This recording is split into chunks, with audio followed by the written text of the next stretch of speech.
Hey, how you doing? I'm Joe Dallas. This is Christians in the Cancel Culture. It's a podcast where we work on how we can better express what we believe clearly, biblically, reasonably.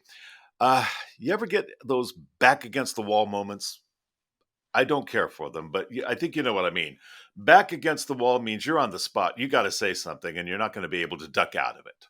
It's one of those times when you would like to maybe be diplomatic, maybe even evasive, but you realize no, conscience calls for clarity at a moment like this. I remember when I was engaged to my wife, Renee, we were invited to attend a birthday party, actually a pool party for a couple of friends of mine, a gay couple.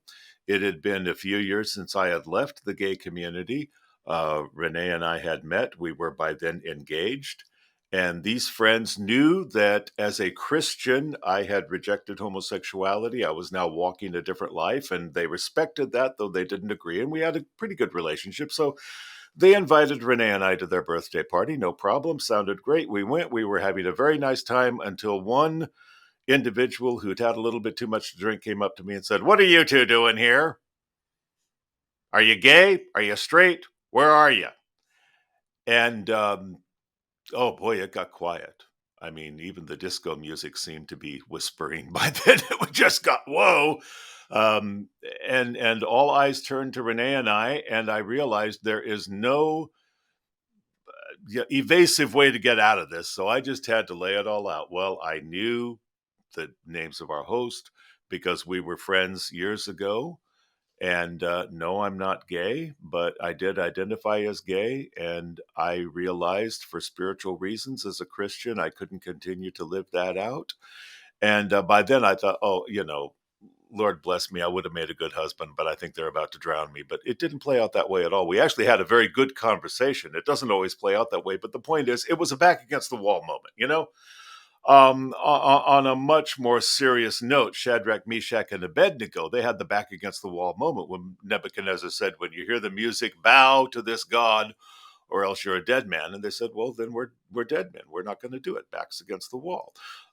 Peter, back against the wall. The Sanhedrin said to him, "Hey, you may no longer preach in the name of Jesus Christ." And he's like, "Well, sorry, we ought to obey God rather than man." Martin Luther, back against the wall. Here I stand. Every believer is going to have a back against the wall moment. I'll bet you're going to have more than one. So the test is going to be, do I just believe, or do I also live out and express what I believe? Let's not be too quick to answer. I really think a lot of believers are sitting on their beliefs. They believe the right things, but when it comes to expressing them and or living them out, why, that can be another matter. Well, that's exactly why I asked our guest, Natasha Crain, to come on the show. Natasha, she's a speaker, a blogger, and author. 4 books she's written. This one, her latest. You've got to pick up a copy of this. Faithfully Different. I love that title. Doesn't she? Faithfully Different. Because honestly, this has always been true. Okay, I mean, we're in the world, not of the world. We've always been called to be faithfully different, but in this time in American church history more than ever, yeah, faithfulness and differentness, boy, they definitely go together. This is one of the best modern tools you can get if you want to better understand why differentness is not just an option, it is a mandate. So, Natasha, it is so good having you back. It's good talking with you again. Thanks for taking the time to be here. No, thanks for having me back. I love it. Just great. I want to talk with you a little more about what we've discussed before. This whole idea of differentness. Like I said on our last episode, um, I think for a lot of us, there's an emotional dynamic going on here. I don't want to be weird. I don't want to be at odds with people, and honestly, I don't want to start a fight. I mean, given the choice, I'd rather get along with everyone. But what you've pointed out so well is it's virtually impossible to be faithful without differentness coming out in so many parts of our lives. And that's not an attempt to be, a troublemaker. It's just the reality of the nature that we've been given. Uh, You've beautifully, though, laid out for us how we can embrace a faithfully different identity. Um, Chapter 8 of your book hit on something pretty controversial in all of this. and that is the idea of reaffirming biblical morality. I mean, right off the bat, that's a setup for controversy these days, isn't it? Absolutely. I think that anytime someone hears that something is quote unquote biblical, they immediately want to find something to show why it's either not biblical, taking out a verse out of context, for example, and saying, "Oh, is this biblical or is this biblical?" They immediately want to counteract that rather than talking about the issue at hand. And so you're right. I think that people today more and more don't even want to associate with what's biblical. So we do have to be so different in this culture to be willing to say, I seek to have a biblical worldview. I'm going to go with the inspired and authoritative word of God as my source of what's true about reality and my Mm-hmm. objective source. It's not about how I feel, like we've talked about before. It's not about how I feel. It's not about necessarily what makes me subjectively happy. It's not about any of those subjective things. I'm not the authority. God is. I'm going with his word. Yeah, sometimes I feel like a kid at school who has always worn stripes with plaids. Now, I know that's not a good idea, but just suppose I was that kid, and for years that was perfectly okay. Then all of a sudden, one day I show up at school, and everybody seems to be saying, "How dare you?" And it's like, whoa, we used to be okay with this, and now all of a sudden you're attacking me for something that was perfectly legitimate 1, 2, 3, 5 years ago. I mean, it seems to me when we talk about biblical morality, the definition of marriage, the definition of the beginning of life, the definition of what is normal, what is moral, for heaven's sake, I remember when what I was taught in church was reinforced at school. And it was reinforced, believe it or not, on TV and even in films. I mean, it seemed, I'm not saying I think America was quote unquote Christian. I don't believe countries get saved, but largely Christian influenced, certainly biblically influenced. Uh, we were largely on the same page. I don't know what you think. It seems to me sometimes like we got caught off guard because in our nation we've been accustomed to a nice peaceful coexistence with the culture on all of these issues, whereas maybe historically it hasn't been so easy for Christians. At least for American Christians, we haven't really felt the need to learn how to defend and explain our beliefs because everybody was comfortable with them. You know what I mean? Absolutely. I think that we have been spoiled. Jesus told Good us word. in in John chapter 15 that the world would hate us, that we Hmm. should expect to be hated because the world has hated him first, right? So Hmm. this should be the expectation that we are not going to be cherished for our beliefs, but we've had it pretty comfortable in America. And I think what's happened in the last few years, a lot of times Christians today are asking like, what happened? Like you said, it's almost like you Yeah. wake up one day and everything has changed so much. I think it's important to understand that it's not that we had this whole culture filled with people who all held to the historic Christian faith and all the doctrines of Christianity, that Jesus was the Son of God, that he died for our sins, that he was raised from the dead, there was his bodily resurrection, and Hmm. all of the core doctrines of Christianity. It's not that culture has overwhelmingly embraced that until today, and suddenly, boom, it's gone. And we're saying, what now? The doctrines of Christianity have slowly been thrown off by America at large over many, many decades. We're talking about going back, even a couple hundred years where you start to see this process happening. Hmm. But there's been this very long hangover of the values that were consistent with a Christian worldview, such as the nature of marriage and who is a man or a woman, these kinds of questions that you're bringing up. So the culture still held on to things that were consistent with Christianity, even if they didn't hold the actual doctrines of Christianity. So it was very easy for us as Christians in this culture to not realize what was going on because everyone kind of shared a similar way of life, even if not actually a biblical worldview. But It's, then yeah, now the values are getting thrown off. yeah. That is what is leading to the sudden realization for Christians that everything has changed, because it's not that people suddenly are getting rid of Christianity. They got rid of the historic Christian faith quite a while ago. Now they're getting rid of those values. And so that's the tip of the iceberg that everyone is noticing. Now they're saying, wait a second, things have changed. Well, things have been changing for a very long time, but now culture's kicking off the hangover of values. And that's what's really brought it to light. It's like the doctrine was the rationale for the morality. And when the doctrine started eroding, that was not as noticeable. That was very deep, almost underground. So, just like you're saying, the morality was left over, it was traditional. But if it's not informed by a rationale, I got to admit, if I was not a Christian, there are a lot of moral doctrines we hold to, a lot of moral beliefs we hold to that I wouldn't hold to. I'd think, why shouldn't people sleep together before they're married? What exactly is wrong with polygamy? Who's being hurt? What on earth is wrong with homosexuality? I mean, a lot of these questions to me would not seem, the answers to them wouldn't seem so self evident apart from doctrine.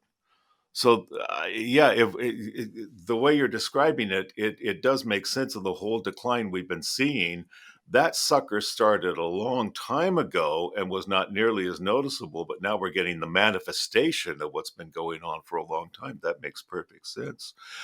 Um, you probably know, in our neighboring country, Canada, a nationwide ban was recently passed on what they call conversion therapy, any form of counsel or mentoring, whether it's by a licensed professional or a pastor, that tells a person who is homosexual who comes to the church and says, "Hey, what should I do? I'm attracted to the same sex. What's your counsel?" If they say, "Well, now God can give you the grace to change that, and you do not need to live that out, and this is what Scripture says about what is required of you as a believer," that would qualify as conversion therapy, which is literally no longer legal. And it's a very, very serious move. Um, what kind of an impact do you think bans like that could have on the church in America, and how should we be responding to them? Yeah, this is a huge question, and it's a very serious one because I think that Christians, in my experience, have a tendency to compartmentalize issues like this. And they say, okay, well, some forms of conversion therapy that could be bad for people. So I see what they're getting at, and they try to kind of rationalize that.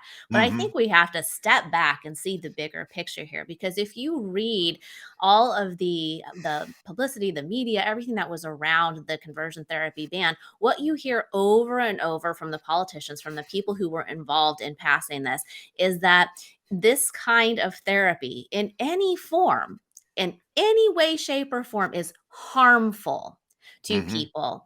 And it's based off of the myth that someone can change their sexual orientation. That these are literally the words. Whereas on the other hand, we're constantly hearing that gender's fluid, that orientation is fluid. These I things know.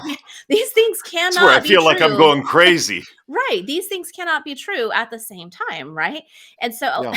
it's interesting because that really to me is the deeper issue here about harm. How do you define harm?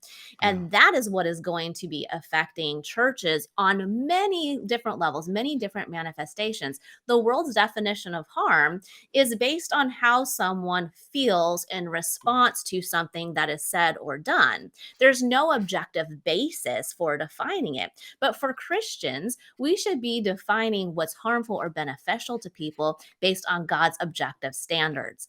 This is such an important distinction. I talk about this also in the book to help people see that just because someone says they've been harmed doesn't necessarily mean, as hard as it is to tell people this, it doesn't necessarily mean they've been harmed according to what God Himself would Right. say. So if Right. my authority is God for telling me what's true about reality, what's right or wrong, good or bad, even if someone says that they feel harmed because I claim there's a gender binary, I'm not going to accept that as harm. I'm going to say what's the most loving thing, the most beneficial thing, according to God Himself, the creator of the universe and the sustainer of reality. I'm going to say that God says that He made them male and female, and that in loving you, I am going to tell you that, in fact, there is a difference. There is a biological difference between men and women.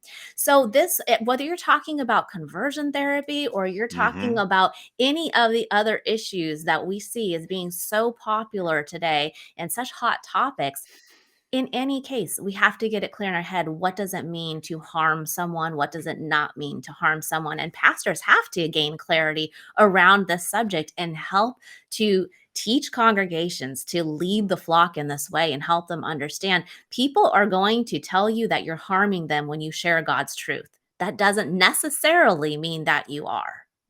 It That's seems to me impossible to share God's truth without the result being some discomfort. To me, that seems impossible. I mean, good night.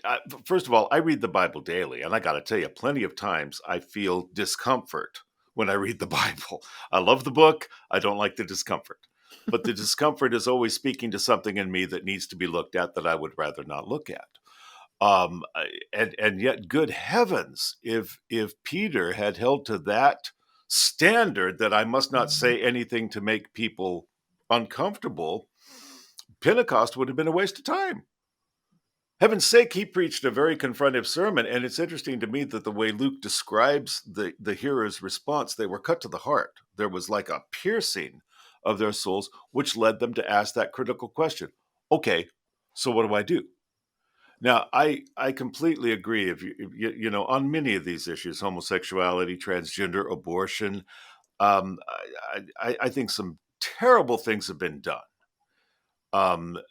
to people who are either lesbian or gay or transgender, or to women in crisis pregnancies, or whatever.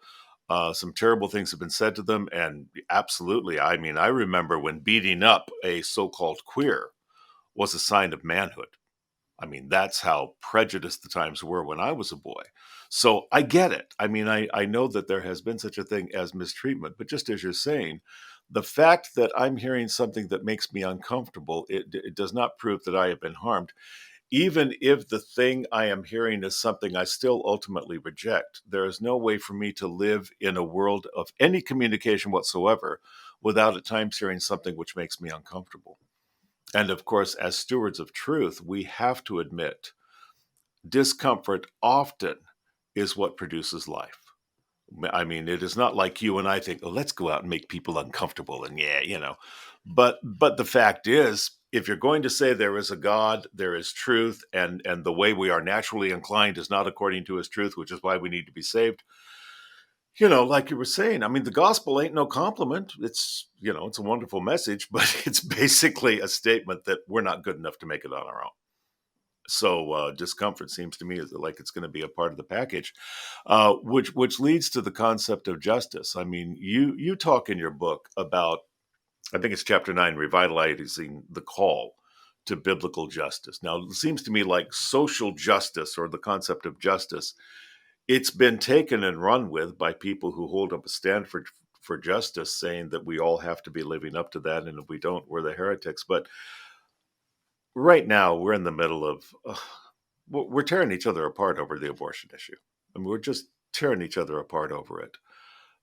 I see no middle ground on this. Either that is a life or that is not a life. And if that is a life within a mother's womb, then the most counterintuitive thing anyone could do is destroy that life. And I see no way I can finesse around that and find a way to, meet somebody halfway on it in that sense. But how would you say that the biblical concept of social justice relates to what we're seeing with the Supreme Court controversy we're in right now? this is such a challenging time for us because, Yeah. like you're saying, those of us who seek to have a biblical worldview see this as we're talking about innocent lives that are being taken, and we're seeing people who are angry and fighting for the right to be able to kill a preborn baby. It's so hard to understand, but I think that, and I hope that my book will help people to do this. I think that when you understand the secular perspective, you're not going to agree with them, but you will better understand where this is coming from in order to be able to respond. So here's the thing: secular social justice ideas are all rooted in this whole family of theories called critical theory. And that manifests itself in all kinds of different forms. There's feminist critical theory, there's critical race theory, which gets a lot of airtime, there's queer theory. All these theories, they manifest in different ways, but here's what they have in common: they define oppression by how someone feels. So this goes back Hmm. to the question that we just talked about the difference between feelings versus objective standards. And so we're not just talking about justice in some sense, we are talking about justice for those who feel oppressed. So tying this back to abortion, Women believe, who adhere to these kinds of theories, women believe that they're an oppressed group, that they have been marginalized by the power structures, that there's the patriarchy that's always been in place, that men are oppressing them, and that they should have the exact same abilities to do what men do. So, this is an interesting thought because I've seen so many women say, well, I shouldn't have to be pregnant. Men don't have to be pregnant. I have the right to be in complete control of my body because I shouldn't be forced to do something that a man is not forced to do. This is kind Hmm. of the underlying thinking. This is how we get what's called reproductive justice. This is so Hmm. backwards from a biblical perspective because justice is based on the character of God. It's based on what is objectively right or wrong. That's how we define if someone is being harmed in an objective sense. Reproductive justice, when by that a woman means, hey, I have the right to do whatever I want with my reproductive organs, with my ability to reproduce, completely ignores the justice due to the unborn life. It's only looking at the desires of the woman and her feelings of being oppressed that she can't do what she wants to do. Hmm. Ultimately, all these social justice theories come back to that authority of the self, that I'm in charge of myself and I am, if I'm being oppressed or I feel oppressed in some way, then justice is due to me. The Bible would have no category for reproductive justice in the sense that I need to have the right to kill an innocent unborn life. That's just not consistent with anything that the Bible would teach. So the justice in a biblical sense is based on God's objective standards, not on how people feel in terms of themselves being oppressed. Now, someone might feel oppressed. I just have to add this. They might feel oppressed and they actually are oppressed. That's a possibility Right. too. So, Right. absolutely, I'm not saying that true oppression doesn't exist. The Bible speaks to that very well. Hmm. It talks Yeah. about the poor and the marginalized and widows and orphans. Absolutely, this language is in the Bible that we should be concerned about the oppressed. But our Right. first question has to be, if someone calls out, hey, I'm oppressed or I'm in an oppressed group, are they really oppressed according to a biblical standard?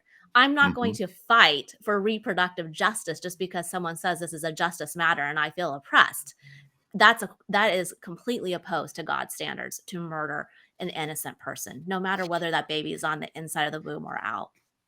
And this is not something I can oppose on the culture, but as a Bible believing Christian, I'm struck by the fact that in the Old Testament in particular, although the New Testament as well, barrenness was seen as a very hard thing to endure. And the idea of motherhood, it was like a blessing, a wonderful thing, and we have flipped so far now that motherhood is being viewed almost with a kind of a contempt in this demand, as you say, to be able to murder the unborn. I happen to think one thing we're doing is we're sort of pushing down within people their natural instincts. I mean, I on the one hand, I don't want to put too much value on natural instincts because some of mine are not very good. But like Paul told the Romans, there is a consciousness that God has created in people, even people who do not know Him. So like with pregnancy, I mean, there is a sense of, I don't know what you call it, deference that we instinctively show a pregnant woman. There is a sense of celebration. Oh, you're pregnant. How wonderful. And we're very gentle around a pregnant woman. And you know what? I don't think anybody taught us that. It's just, good night, Natasha.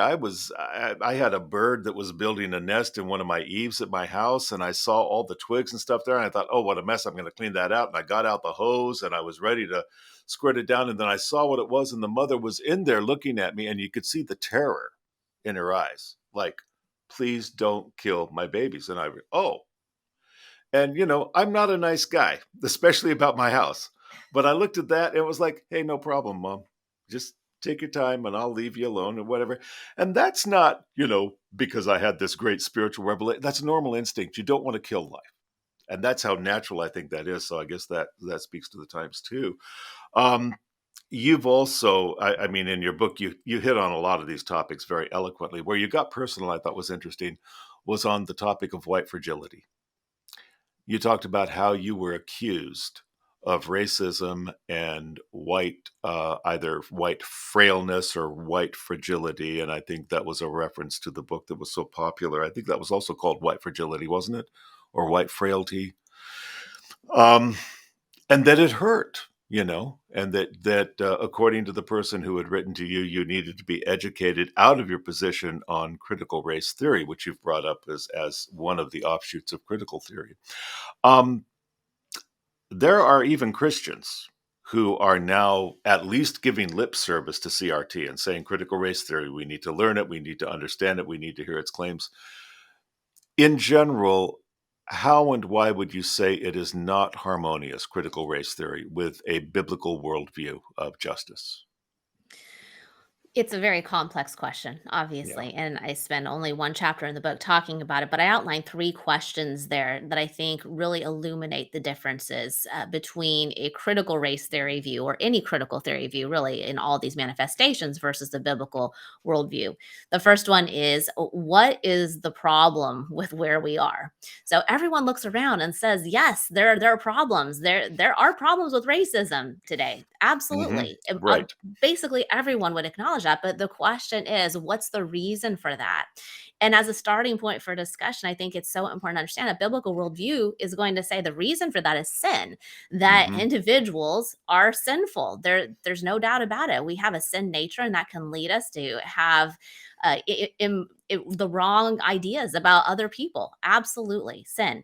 But from a critical race theory perspective, all of the problems of society come from the power structures, the norms of society. And so it's now divides everyone into these identity groups that if you are a white person, then you are part of an identity group of oppressors. And if you are a person of color, then you are an identity group of the oppressed. So just based on your skin color, your identity marker, which is another form of racism, you are put into these categories of oppressor or oppressed rather than looking at the individual responsibility.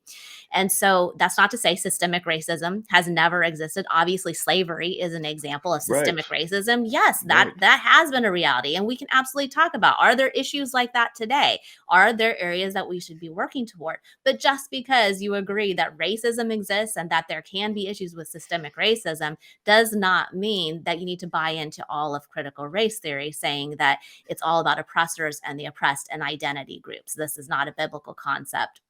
And very briefly, the second question is, where should things ultimately be? So, where are we going Uh-huh. in society?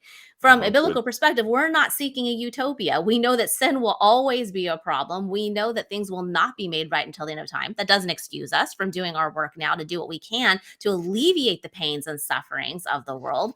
But we know we're not getting to a utopia.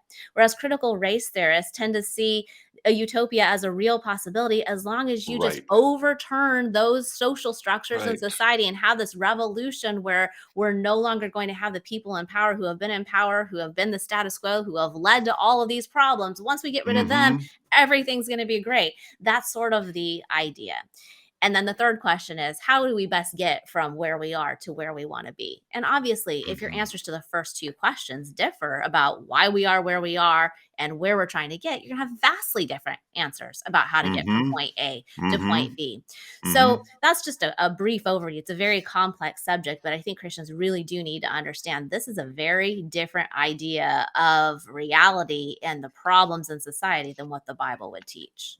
The way you describe it, you're reminding me of when I was young, what we used to call the social gospel, which essentially taught that we can usher in the kingdom of God.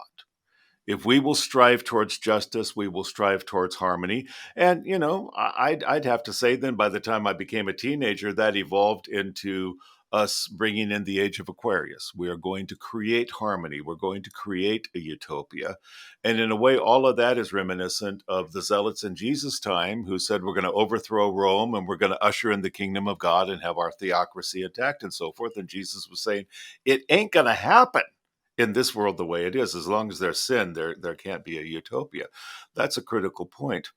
Uh, this is the kind of thing we do need to be talking about more, obviously. I mean, you're an influencer, you're an author, you have a lot of sway. We need to hear more voices like yours, particularly, I think, from our leadership. How do you think Christian leaders can be more effective in communicating the truth about what it is to live differently in a faithful way? I think the first thing, first and foremost, is to make sure that you are getting your people to read the Bible, doing everything you Perfect. can to get them to be in God's word, that you're preaching from God's word, that we're getting away from fluffy sermons and just Hmm. hoping that people will come give us a hearing, to actually preaching unashamedly from the Bible and just teaching God's word, and not just teaching God's word, but teaching people to read God's word for themselves. I think that's a Yeah. huge problem because so many times people sitting in the pews are thinking, okay, well, I'm just hearing, what I need to hear. I don't need to read Right. this myself. But you know Right. what? Your pastor could deconvert. Your pastor could become more progressive. Right. Your pastor could be teaching you something that's not actually consistent with the Bible. You need to be reading your Bible because no one is an infallible person. It's not just what my pastor says. I need to see my pastor as somebody who is leading the flock, who is an important figure in shepherding Right. the church, but I need to Right. know what God says directly. So, that first and foremost, how are you going to have a biblical worldview? How do you want more than the 6% of Americans who have a biblical worldview to have that? Well, they have to first understand the Bible, they have to read Yeah. the Bible. So, soapbox issue for me, obviously, but that is a starting Me point, too. is getting into the Bible.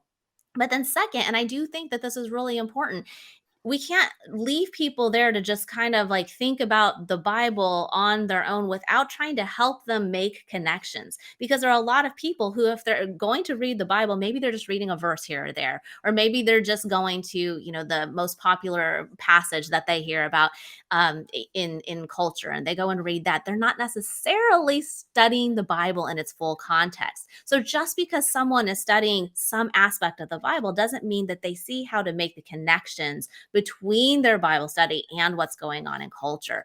It is a passion of mine to tell people that they need to be in a church where their leadership does care about what's going on in culture. Right.